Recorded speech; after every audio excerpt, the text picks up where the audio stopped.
Hello friends, সবাই কেমন আছেন? আশা করি ভালো আছেন। তো আজকে আমরা চলে যাচ্ছি একটা টি টেবিল কিনতে। তাই আমরা চলে এসেছি রয় অ্যান্ড রয় ফার্নিচার দোকানে। তো এসেই ঢুকে পড়েছি আমরা দোকানে। আর ঢুকেই দেখি সত্যি কত সুন্দর সুন্দর এখানকার কালেকশন। দেখে তো আমার একদম মন ভরে গেল। নিঘাত আমার ডাইনিং টেবিল সবই আছে, শুধু একটা টি টেবিল নেই। কিন্তু এখানকার ফার্নিচারগুলো দেখে মনে হচ্ছে সবগুলোই আমি নিয়ে নিই, কিন্তু কিচ্ছু করার নেই। আর এই টি টেবিলটা দেখেছিলাম, আর একটাও দেখেছিলাম ওই সাইড করে, কিন্তু ভাগ্যক্রমে আমাদের নেই, কারণ ওই টি টেবিলটা অলরেডি বিক্রি হয়ে গেছে। তো নেই, যেহেতু অর্ডার দিয়ে চলে এসেছি আমরা। আর এখানে দেখো একটা দোলনা দেখে নিয়েছে আমার মেয়ে, আর দোলনাটাতেও চেপে পড়েছে।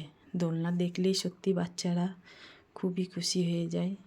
তো খুব সুন্দর করে এখানে আমার মেয়ে দোল খাচ্ছে আর বলছে এই দোলনাটা নেব, তো দেখাই যাক। আমি বলেছি হ্যাঁ, কিনে দেব। তারপর এই সাইডগুলোতে দেখছি বেডগুলো এত সুন্দর সুন্দর, কিন্তু কিচ্ছু করার নেই, আমার বাড়িতে অলরেডি সব ফার্নিচারে কাজ করা আছে। এরপর আমাদের ভাগ্যতে যেহেতু নেই, সেই জন্যই আমরা ওখান থেকেই বেরিয়ে পড়লাম।